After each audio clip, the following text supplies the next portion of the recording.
All of us need help. Nobody makes it all alone. And that is today's Morning Moxie.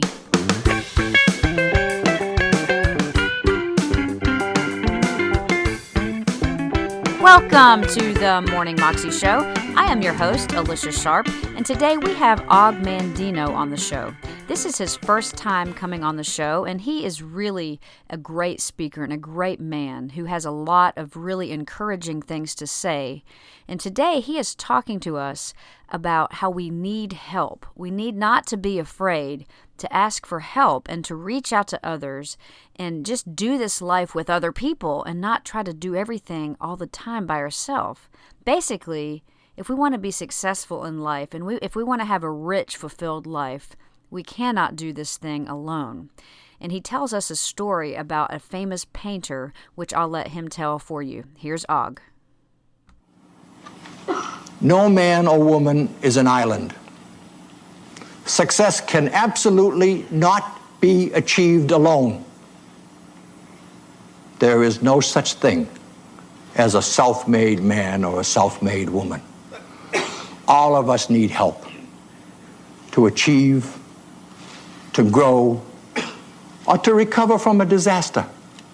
But Lillian Roth, those of you old-timers will remember,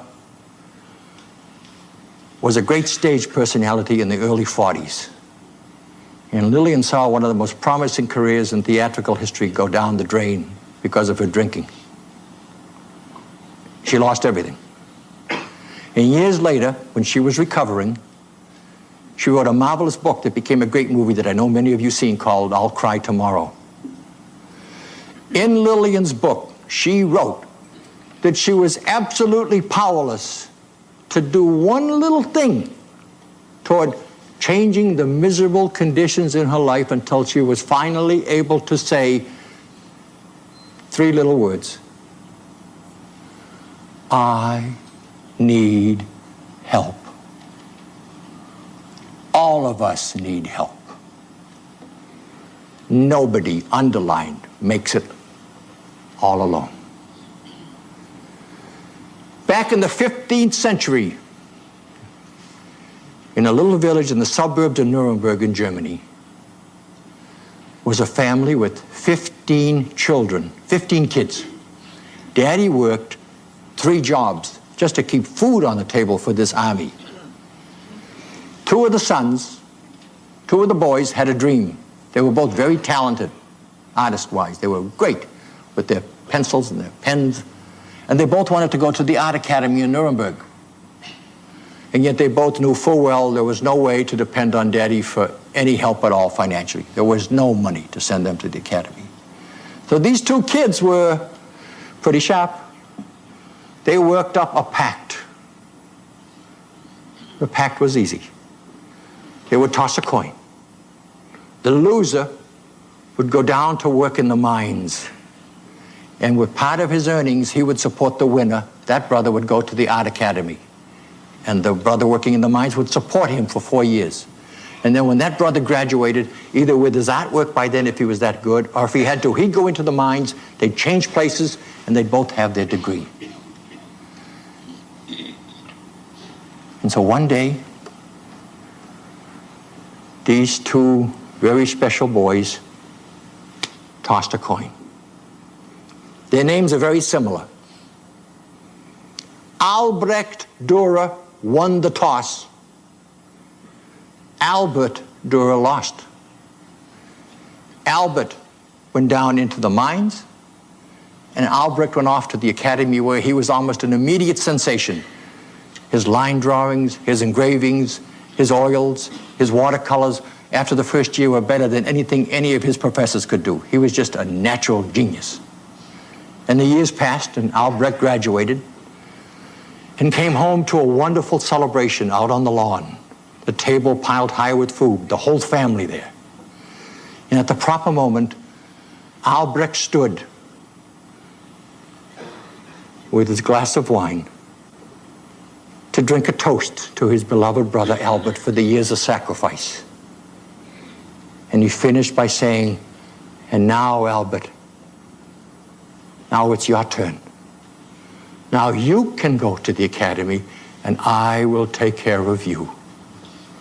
And all eyes turned down the other end of the table, because Albert was still sitting, his hands over his face, and he was shaking his head back and forth, and they all heard him say, "No, no, no." And finally he stood, and he wiped the tears from his cheeks. And he said, "No, dear brother, it's too late for me.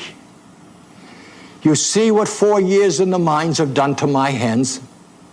I have smashed every finger at least once.